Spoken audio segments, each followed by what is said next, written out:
नमस्कार प्रिय दर्शकों, स्वागत है चैनल में आपका।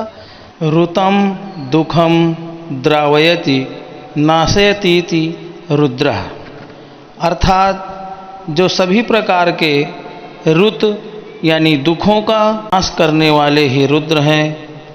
ईश्वर शिव, रुद्र, शंकर, महादेव आदि सभी ब्रह्म के ही पर्यायवाची शब्द हैं।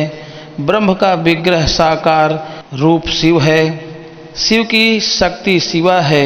इनमें सतोगुण जगत पालक विष्णु हैं एवं रजोगुण सृष्टिकर्ता ब्रह्मा हैं। श्वास वेद हैं। सूर्य चंद्र नेत्र हैं। वक्षस्थल तीनों लोक और 14 भुवन विशाल जटाओं में सभी नदियों, पर्वतों और तीर्थों का वास है, जहाँ सृष्टि के सभी ऋषि मुनि योगी आदि तपस्यारत रहते हैं। वेद ब्रह्मा के विग्रह रूप अपौरुषे अनादि अजन्मा ईश्वर शिव के श्वास से विनिर्गत हुए हैं। इसलिए वेद मंत्रों के द्वारा ही शिव का पूजन, अभिषेक, जप, यज्ञ आदि करके प्राणी शिव की कृपा सहजता से प्राप्त कर लेता है।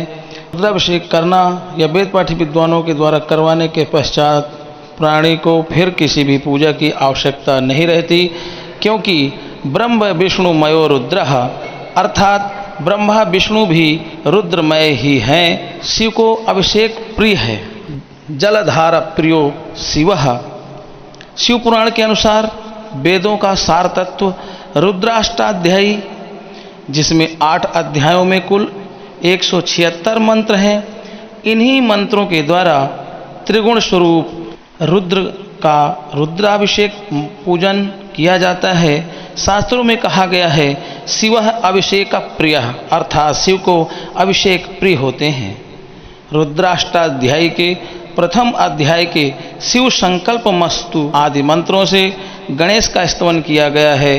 द्वितीय अध्याय पुरुष सूक्त में नारायण विष्णु का स्तवन है और तृतीय अध्याय में देवराज इंद्र तथा चतुर्थ अध्याय में भगवान सूर्य का स्तवन है। पंचम अध्याय स्वयं रुद्र रूप है, तो छठे में सोम का स्तवन है।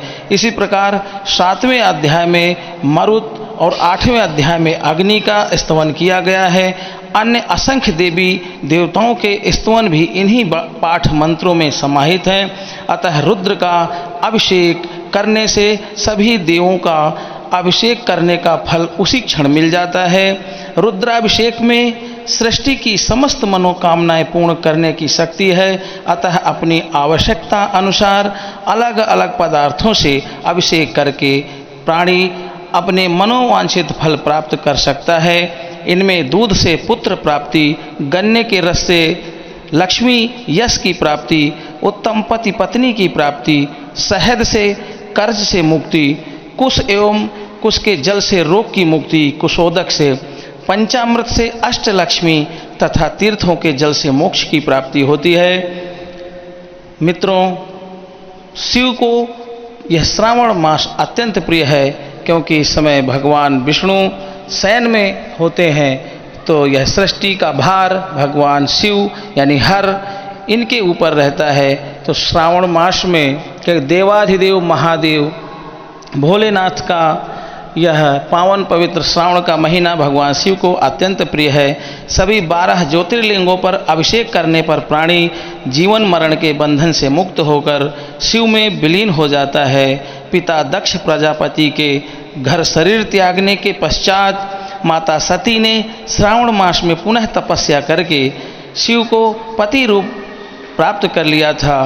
तभी से शिव को श्रावण मास का माह अति प्रिय है। संपूर्ण श्रावण माह शिव पृथ्वी पर वास करते हैं। अतः इस महीने में रुद्राभिषेक का विशेष फल है और इस श्रावण मास में भगवान शिव की पूजा करने से और उसमें भी श्रावण मास में सोमवार को भगवान की शिव पूजा करने से भगवान शिव शीघ्र ही प्रसन्न हो जाते हैं। वैसे ही भगवान करुणा के अवतार भोलेनाथ करुणा सिंधु भक्त की केवल जल, बिल्व पत्र, अक्षत आदि चढ़ाने मात्र से ही प्रसन्न हो जाते हैं। अतः भगवान शिव जी का आप भी यथा समय जो भी आपके श्रद्धा सामर्थ्य अनुसार भगवान शिव जी का रुद्राभिषेक करें और भगवान की कृपा को प्राप्त करें।